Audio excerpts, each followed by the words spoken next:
Good morning.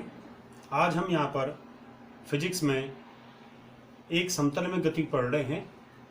इसके इस part में हमने पहले वेक्टर विश्लेषण पढ़ा, वेक्टर एनालिसिस पढ़ा।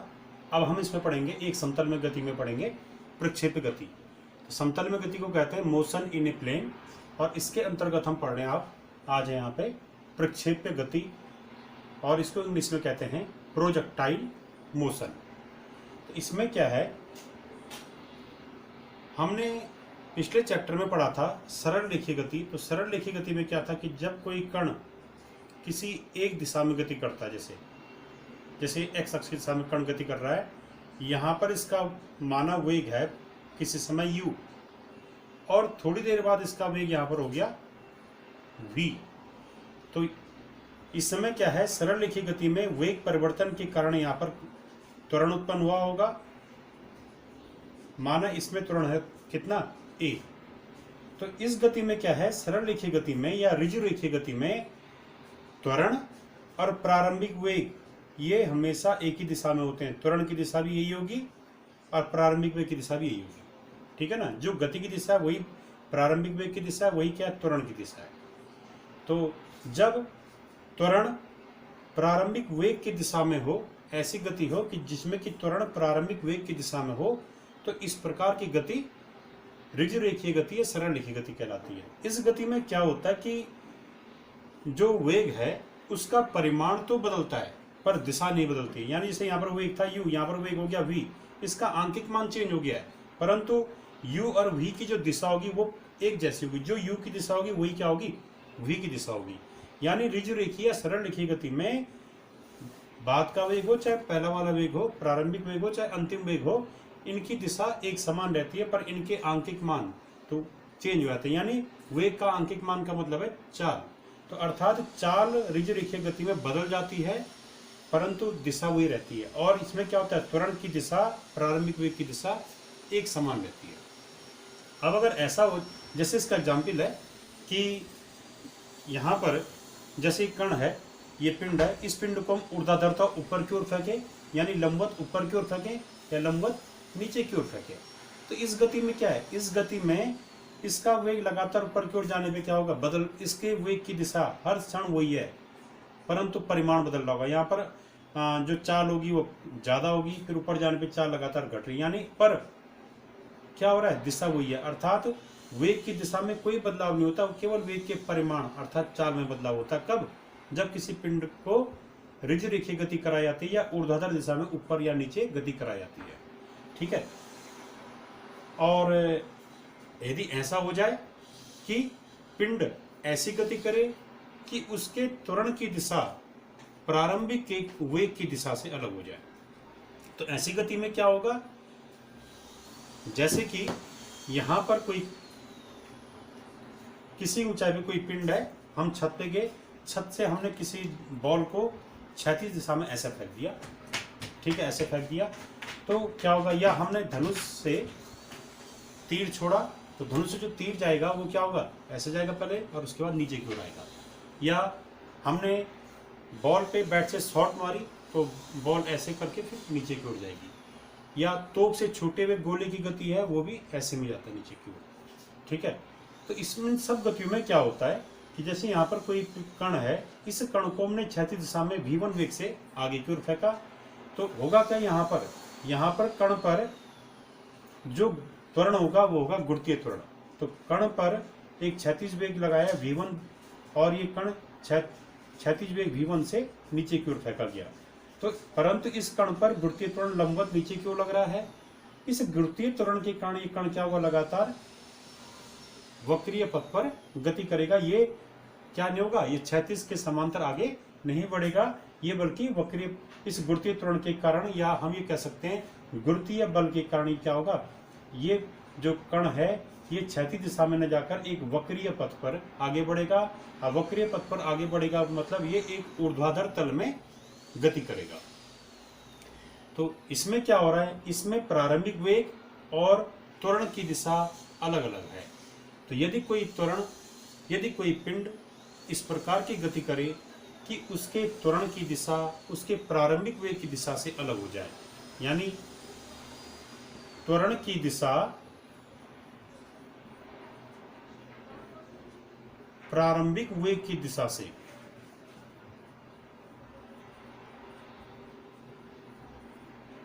भिन्न हो,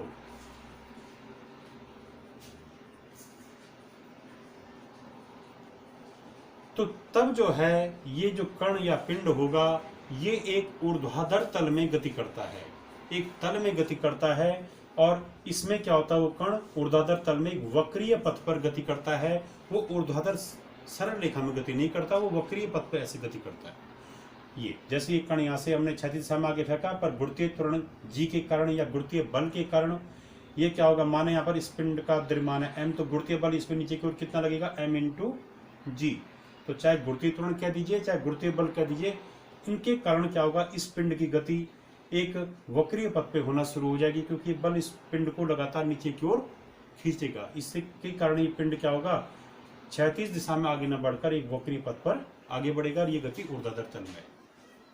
तो अब आते हैं हम प्रक्षेप गति पे, कि जब कोई पिंड इस प्रकार की गति करे कि उसके त्वरण की दिशा उसके प्रारंभिक वेग की दिशा से अलग अलग हो, भिन्न हो उससे, तो ऐसी स्थिति में पिंड जो है एक ऊर्ध्वाधर तल में गति करता है और पिंड एक वक्रीय पथ पे गति करता है। इस प्रकार की गति को हम समतल में गति कहते हैं। और समतल में गति का जो एक आसान सा उदाहरण है वो है प्रक्षेप गति। तो समतल में गति में क्या होगा या प्रक्षेप गति में क्या होगा कि पिंड के त्वरण की दिशा उसके प्रारंभिक वेग की दिशा से बिल्कुल अलग होगी, ठीक है। और प्रक्षेप गति समतल में गति का एक उदाहरण है। प्रक्षेप गति में कुछ शर्तें हैं, उन शर्तों का अगर पालन हो जाए तो हम कहेंगे ये समतल में होने वाली गति क्या है, प्रक्षेप गति है। तो प्रक्षेप गति के उदाहरण क्या क्या हैं, जैसे कि खिलाड़ी द्वारा बैट से बॉल पर जब एक शॉट मारी जाती है तो बॉल की जो गति होती है वो प्रक्षेप गति होती है। या धनुष से निकले हुए तीर की गति, वो भी क्या होती है, प्रक्षेप गति होती है। या हम क्यारियों में पानी डालते हैं पाइप से, तो पानी जब पाइप से बाहर आता है तो वो इस प्रकार से गति करता है, वो भी प्रक्षेप गति है। या तोप से छूटे हुए गोले की गति, या अगर कोई बम वर्षक विमान है, किसी ऊंचाई पे कोई बम वर्षक विमान है, कोई हेलीकॉप्टर है, उससे हम कोई गोला नीचे छोड़ दें, ठीक है, कोई गोला नीचे छोड़ दें तो उस गोले की गति भी क्या होगी, वो प्रक्षेप गति होगी। या ये भाला हम फेंकते हैं, भाला फेंकने वाला खिलाड़ी जो भाले की गति होती है वो भी क्या है, प्रक्षेप गति है। या जो हम गोला फेंक का गेम खेलते हैं तो गोला की जो गति होती है वो प्रक्षेप गति है। या हाई जंप के खिलाड़ी की जो गति होती है वो भी प्रक्षेप गति होती है। या लॉन्ग जंप यानी लंबी कूद का जो खिलाड़ी होता है उसकी गति भी क्या है, प्रक्षेप गति है। तो ये सभी प्रक्षेप गति के उदाहरण हैं। अब यहाँ पर इसमें जैसे यहाँ पर कोई कण है, ये कण क्षैतिज वेग v1 से किसी ऊंचाई से क्षैतिज दिशा में फेंका गया। किसी ऊंचाई से इस कण को, जैसे माने ये जमीन थी, जमीन से h ऊंचाई पे इस कण को क्षैतिज दिशा में v1 वेग से फेंका गया और इस पर कण पर गुरुत्वीय त्वरण लंबवत नीचे की ओर लग रहा होगा। इस गुरुत्वीय त्वरण या गुरुत्वीय बल के कारण ये क्या होगा, ये कण ये इस वक्रीय पथ पे गति करने लगेगा। माना फेंकने के t समय बाद कण यहाँ पर a बिंदु पे आ गया, इस a बिंदु पे आ गया। यहाँ पर कण का जो वेग है वो क्या होगा, परिवर्तित हो जाएगा गुरुत्वीय त्वरण के कारण। तो कण का वेग परिवर्तित होकर क्या हो गया, v2। यहाँ पर था v1, यहाँ पर हो गया v2। तो यहाँ पर वेग की दिशा कैसे ज्ञात करेंगे, तो इस वक्रीय पथ के जैसे इस बिंदु पर वेग की दिशा ज्ञात करनी है तो हम इस बिंदु पर क्या कर देंगे, एक स्पर्श रेखा खींच देंगे। तो इस बिंदु पर खींची गई जो ये स्पर्श रेखा है, ये वाली, ये स्पर्श रेखा इस बिंदु पर वेग की दिशा को प्रकट करेगी। तो यहाँ पर वेग हो गया v2। तो अगर हम क्या करें, ये प्रारंभिक वेग क्षैतिज दिशा में है, ये a बिंदु पर वेग v2 ये किसी अन्य दिशा में है। तो यदि हम इन v2 और v1 का परिणामी वेग देखें या v2 v1 का अंतर देखें, तो यहाँ पर हम अगर हम दिखाएं इसको एक त्रिभुज से, तो v2 और v1 का अंतर, इनको घटाने पे कौन सा वेग आएगा, तो देखते हैं यहाँ पर कैसे निकालेंगे। v2 के समांतर एक हमने यहाँ पर रेखा खींच दी, तो v2 के बराबर और इसके समांतर एक रेखा यहाँ पर खींची।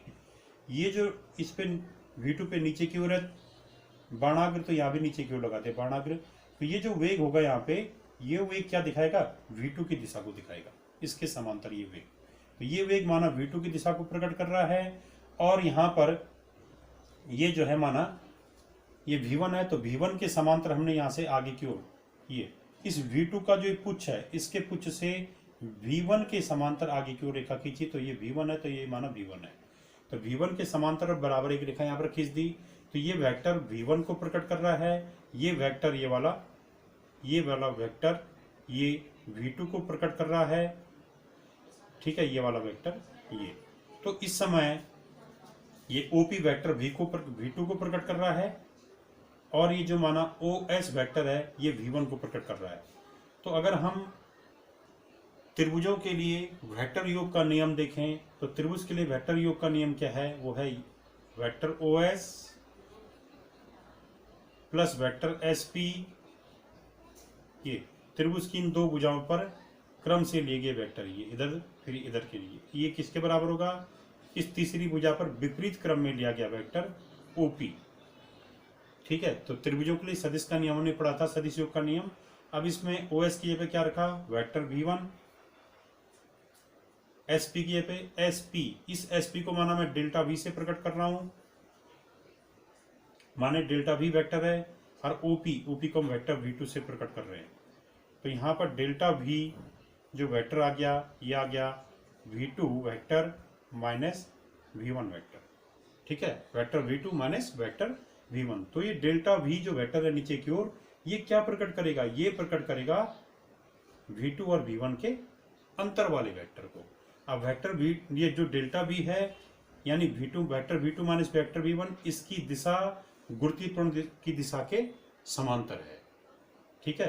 तो यानी ये वेक्टर V2 और वेक्टर V1 का जो अंतर वाला वेक्टर होगा वो गुरुत्वीय त्वरण की दिशा में ही लग रहा है, ये गुरुत्वीय त्वरण भी नीचे की ओर और डेल्टा V भी नीचे की ओर।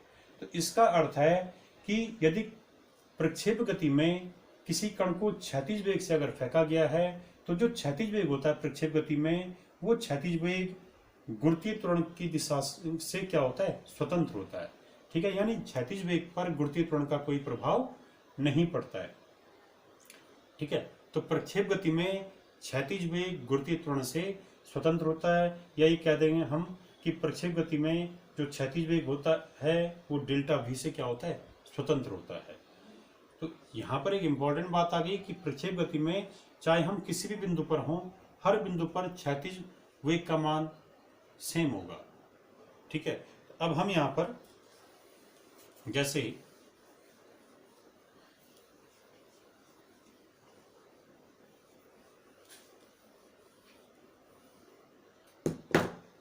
ये एक प्रक्षेप पथ है कि माना कोई यहाँ से कोई भाला फेंका हमने या कोई तो कोई गोला फेंका, ये गोला यहाँ से गया, ये यहाँ से यहाँ पर आया, जमीन पर गिर गया, जमीन के इस बिंदु से फेंका, किस कोण पे, किस वेग से, U वेग से फेंका, ये U वेग से थीटा कोण पर गए, थीटा कोण पर क्षैतिज से थीटा कोण पर U वेग से किसी कण को हमने क्या किया है, प्रक्षेपित किया है।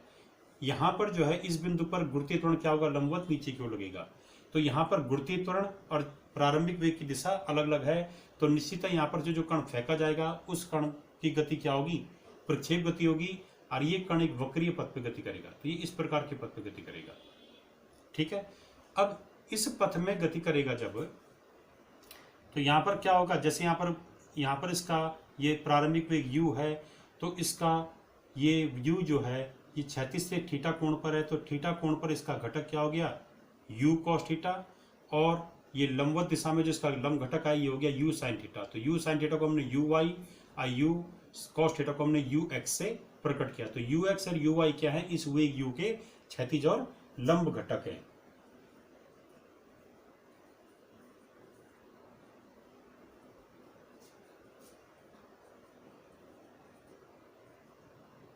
ये माना मैं इनके आंकिक मान ले रहा हूं। अब जो है इसमें थोड़ी देर बाद ये कण माना A पर पहुंच गया, तो A पर पहुंचने पे क्योंकि गुरुत्वीय त्वरण लगातार नीचे की ओर लग रहा है, तो इसका क्या होगा, इस गति में क्षैतिज वेग यहाँ पर पहुंचने पे इस कण का वेग हो गया V।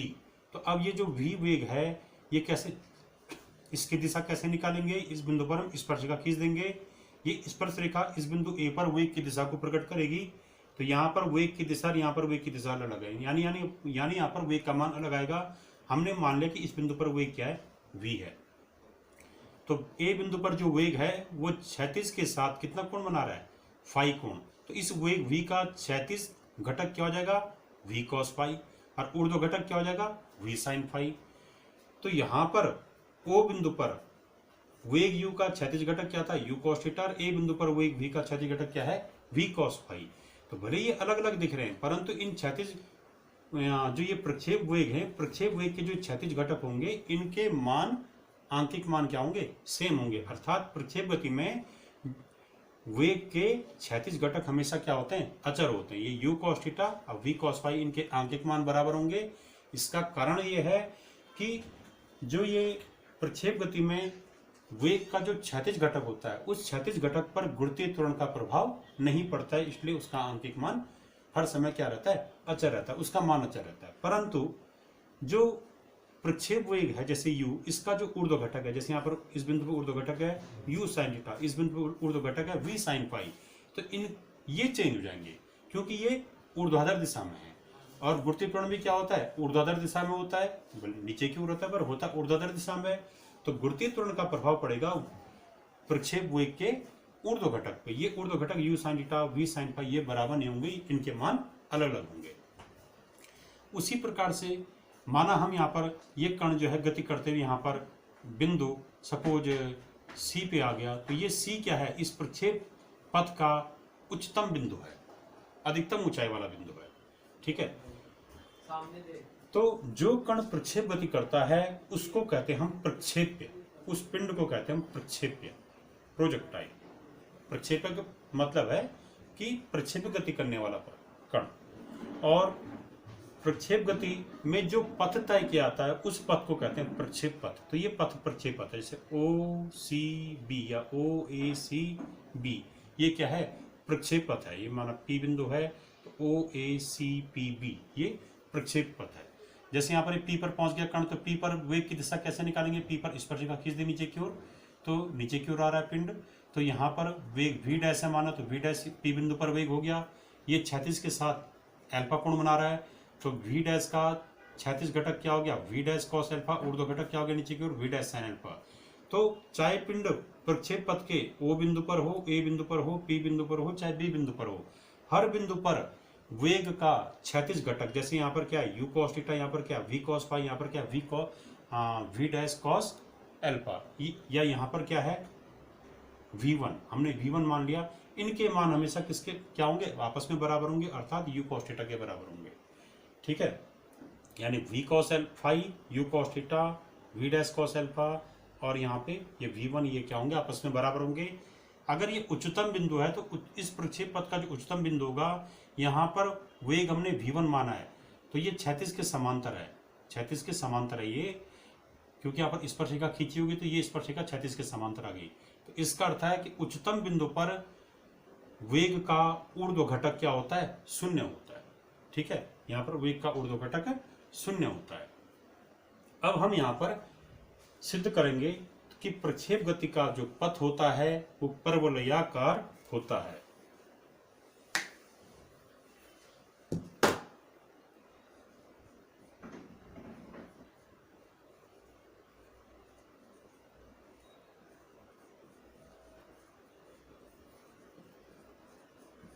कई बार एग्जाम में एक क्वेश्चन आता है कि अब हम यहाँ पर सिद्ध करेंगे कि प्रक्षेप गति का पथ परवलयाकार होता है।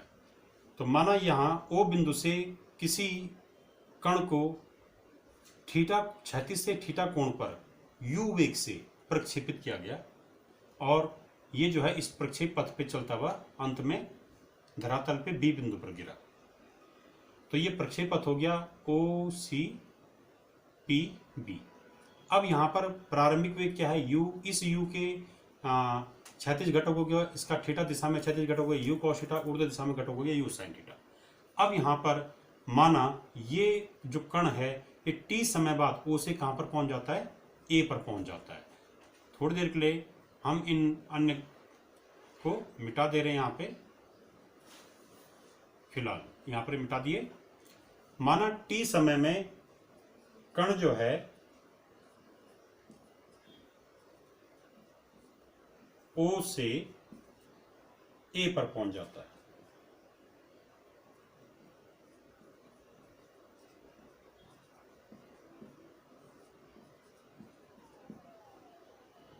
अगर कण ओ से ए पर पहुंच रहा है टी समय में, तो उतने ही समय टी में ये कण क्या होगा, यहां से अगर हम ए से इस ऊर्ध्व अक्ष के समांतर एक रेखा खींचें, ये माना यहां पर आया सपोज एस बिंदु पे ये, तो अगर कण प्रक्षेप पथ में टी समय में ओ से ए पर पहुंचा, किस वेग से, प्रारंभिक वेग यू से, तो उतने समय टी में ये कण क्या होगा, ओ से एस पर पहुंच जाएगा, किस वेग से, यू cos थीटा वेग से।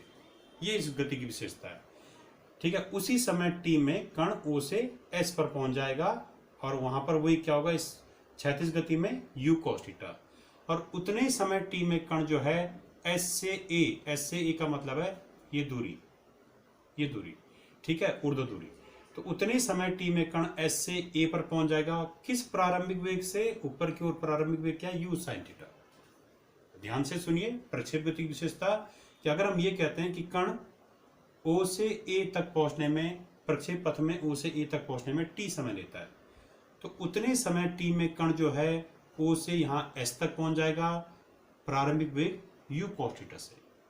ठीक है, क्षैतिज दिशा में यू cos थीटा वेग से टी समय में ओ से एस तक पहुंच जाएगा, और उतने टी समय में जो है कण इस एस बिंदु से ए बिंदु तक पहुंच जाएगा, और माना ये दूरी y है, हम इस दूरी को y से प्रकट कर रहे हैं, ये दूरी हम x से प्रकट कर रहे हैं। ठीक है, यानी जो ये ए बिंदु है, ए बिंदु के जो निर्देशांक हैं वो x y है। ठीक है, यानी ओ एस x है और एस ए ये कितना है, y दूरी है। तो t समय में कण s से a पर पहुंच जाएगा, पर इस s से a पर पहुंचने के दौरान इसका प्रारंभिक वेग क्या होगा, u साइन थीटा। u नहीं होगा, u वेग तो प्रक्षेप गति में होगा इस पथ पे। o से a पर जाने के दौरान प्रारंभिक वेग u, s से a पर जाने के दौरान प्रारंभिक वेग u साइन थीटा ऊपर की ओर है, ये वेग ऊपर की ओर होता है, और क्षैतिज पथ OS पर o से s तक जाने के दौरान प्रारंभिक जो वेग होगा वो क्या होगा, u cos थीटा, और ये जो वेग होगा ये चेंज, ये जो है इस दौरान क्या रहेगा, अचर रहेगा। अब जो है S से A तक जाने का समय भी t होगा, O से S तक जाने का समय भी t होगा, और O से A तक जाने का समय भी t होगा। अब यहां पर हम O से S तक की गति देखते हैं, OS की O से S तक की गति में।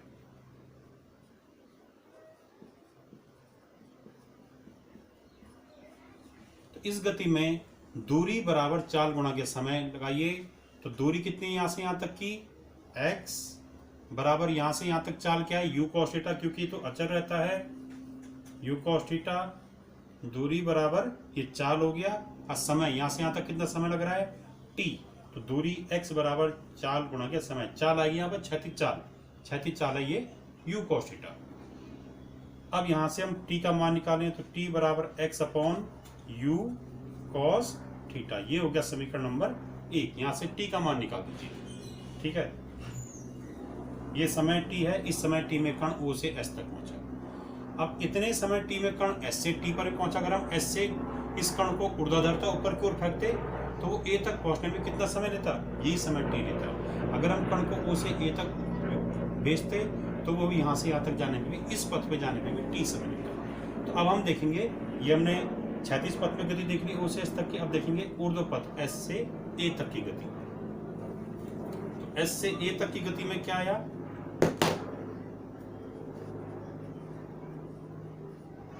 ऊर्ध्वाधर पथ SA पर गति। तो ऊर्ध्वाधर पथ S से A तक की गति में यहां से यहां तक का समय t लगा, यहाँ पर प्रारंभिक वेग वही होगा जो यहाँ पर प्रारंभिक वेग ऊपर की ओर होगा, u साइन थीटा। तो यहाँ पर प्रारंभिक वेग u साइन थीटा रखिए। A पर S से A तक की दूरी क्या है, S से A तक की दूरी है हमने मानी y, ये तो निकालिए। दूरी आपको पता है, प्रारंभिक वेग पता है, यहाँ पर आपको समय पता है, और गुरुत्वीय त्वरण क्या होता है यहाँ पे g। ठीक है, कण ऊपर की ओर जा रहा है, गुरुत्वीय त्वरण नीचे की ओर लगा, तो गुरुत्वीय त्वरण का चिन्ह यहाँ पे नेगेटिव होगा। तो यहाँ पर गति का द्वितीय समीकरण, गति के द्वितीय समीकरण s equal to u t plus half a t square से, इसका हम यूज करेंगे। s की जगह पे रख देंगे एस ए की वैल्यू y, ये u माने s प्रारंभिक वेग, तो u के स्थान पे क्या आ जाएगा, u साइन थीटा। ये यहाँ पर प्रारंभिक वेग ऊपर की ओर क्या आएगा, u साइन थीटा ऊपर की ओर, और t यहाँ से यहाँ तक का समय t है, प्लस हाफ ए के स्थान पे आएगा गुरुत्वीय त्वरण, ये नीचे की ओर लग रहा है तो हमने माइनस कर दिया इसको, माइनस हाफ g और टी स्क्वायर, टी समय हो गया। तो इससे हम जो है ये निकाल चुके हैं y बराबर you sine theta T minus half G T square. अब जो है यहाँ पर t का मान समीकरण नंबर 1 से रख दीजिए, तो y बराबर u sine theta into T का मान यहाँ से रखिए x upon u cos theta, फिर माइनस हाफ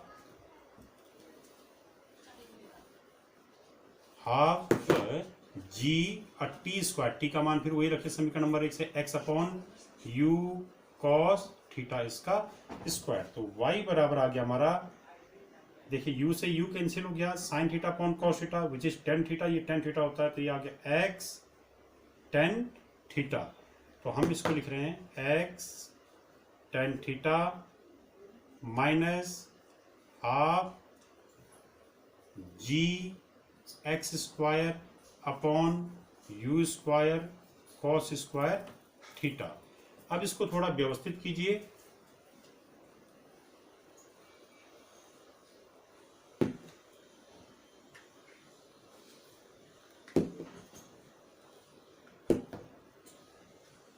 तो y बराबर x into tan theta minus g upon two u square cos square theta, इसको हम एक साथ लिख रहे हैं g upon two u square cos square theta into x square.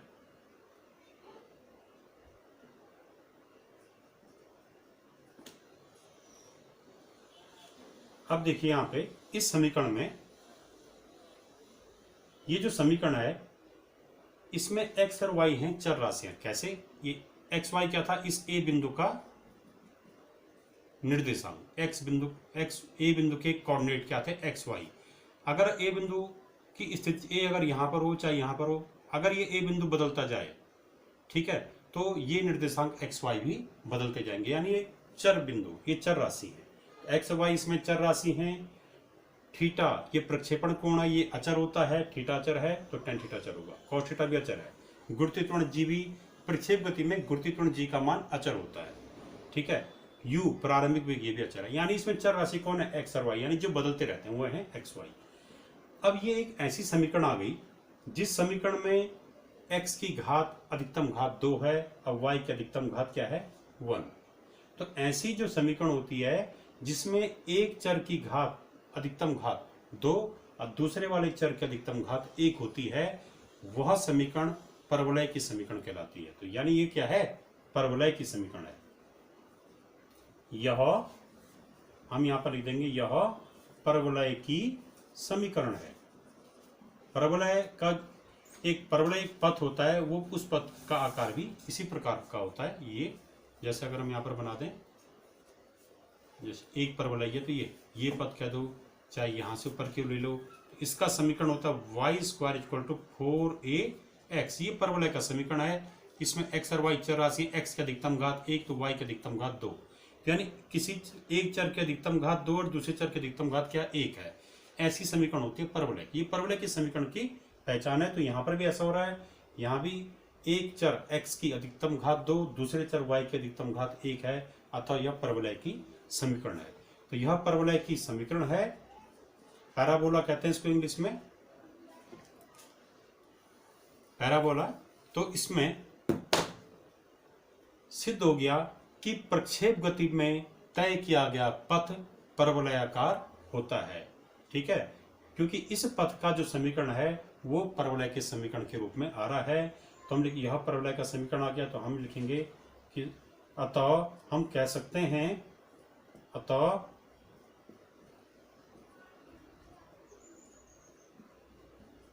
प्रक्षेप गति में कण या पिंड का पथ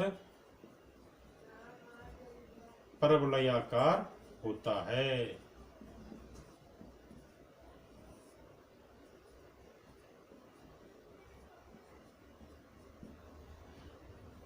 और इस परवलय की समीकरण की पहचान आपको बता दी कि इस समीकरण में क्या होगा, एक चर की अधिकतम घात 2, दूसरे चर की अधिकतम घात 1 है, जो कि यहां पर आ गया, यानी परवलय का समीकरण है।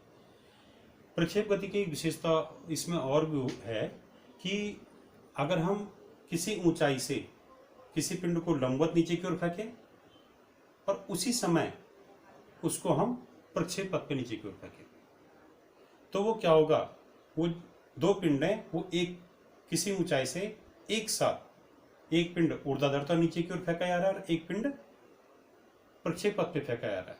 या प्रक्षेप पथ का मतलब वो क्षैतिज क्रम में ऐसे फेंका। तो यदि किसी ऊंचाई से दो पिंडों को एक साथ इस प्रकार से फेंके कि एक पिंड ऊर्ध्वाधर नीचे की ओर जाए, लंबवत नीचे की ओर जाए, और एक पिंड क्षैतिज के समांतर फेंके, तो जो क्षैतिज के समांतर फेंकेंगे वो प्रक्षेप पथ पे जाएगा ऐसे नीचे।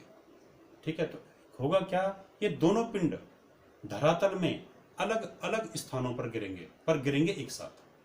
ठीक है, तो यदि दो पिंड एक साथ किसी ऊंचाई से इस प्रकार से फेंकें कि एक पिंड ऊर्ध्वाधर नीचे की ओर और एक पिंड क्षैतिज के समांतर फेंके जाए, तो ये दोनों पिंड धरातल में अलग, समतल धरातल में अलग अलग स्थानों पर एक साथ गिरेंगे। ये इस गति में, ये इसकी विशेषता है।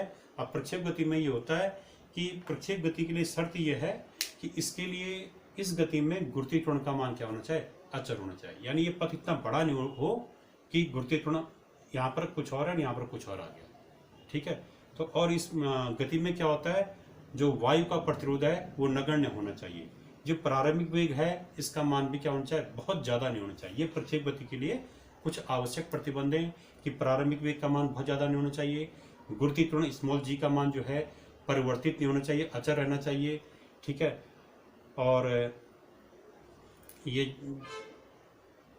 हवा का प्रतिरोध नगण्य होना चाहिए।